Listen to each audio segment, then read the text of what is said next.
22 April পার্টির প্রতিষ্ঠা দিবস কমরেড লেনিনের 155তম জন্ম দিবস।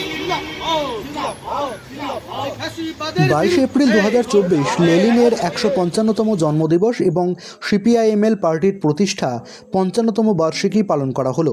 এদিন সকাল থেকে সারা দেশের সাথে সাথে রাজ্য জুড়ে সিপিআইএমএল লিবারেশন রাজ্যের বিভিন্ন জেলায় তাদের দলীয় পার্টি অফিসগুলিতে লাল পতাকা উত্তোলন ও শহীদ বেদিতে মাল্যদান ও পুষ্পার্ঘ্য নিবেদনের মধ্য দিয়ে এবং শহীদদের প্রতি শ্রদ্ধা জানিয়ে দিনটি পালন করা হলো। এছাড়াও বিভিন্ন জেলার পার্টি অফিসগুলিতে যথাযোগ্য মর্যাদার সাথে দিনটি পালন করা হয়।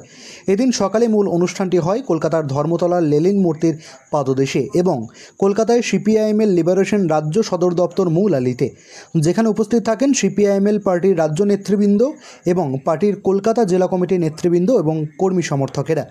আরও জানা যায় যে এদিন সিপিআইএমএল পার্টির 55তম প্রতিষ্ঠা বার্ষিকী উপলক্ষে রাজ্যের বিভিন্ন জেলায় এদিন সিপিআইএমএল পার্টির পক্ষ থেকে প্রতিষ্ঠা বার্ষিকী উপলক্ষে কেন্দ্রীয় কমিটির অঙ্গীকারপত্র পাঠ করার সাথে সাথে এবারে নির্বাচন পার্টির আহ্বান নাগরিকত্ব, গণতন্ত্র ও দেশের সংবিধান রক্ষার দাবিতে বিজেপি হাটাও দেশ বাঁচাওয়ের ডাক দিয়েছে।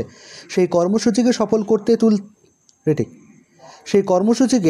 করে তুলতে বিভিন্ন জায়গায় প্রচার কর্মসূচি সংগঠিত করা হয়। এই প্রচার কর্মসূচিতে পার্টির বিভিন্ন শাখা সংগঠনের নেতৃবৃন্দ এবং কর্মী সমর্থকবৃন্দ অংশগ্রহণ করে বলে জানা যায়। কমিউনিস্ট বিপ্লবের অন্যতম পথিকৃৎ কমরেড লেনিনের জন্মদিবস এবং অন্যদিকে আমাদের পার্টির আজকের দিনে যে প্রতিষ্ঠা হয়েছিল এই প্রতিষ্ঠা দিবস, 56তম প্রতিষ্ঠা দিবস, আমরা প্রতিষ্ঠা দিবসে শ্রদ্ধার্ঘ্য নিবেদন করব।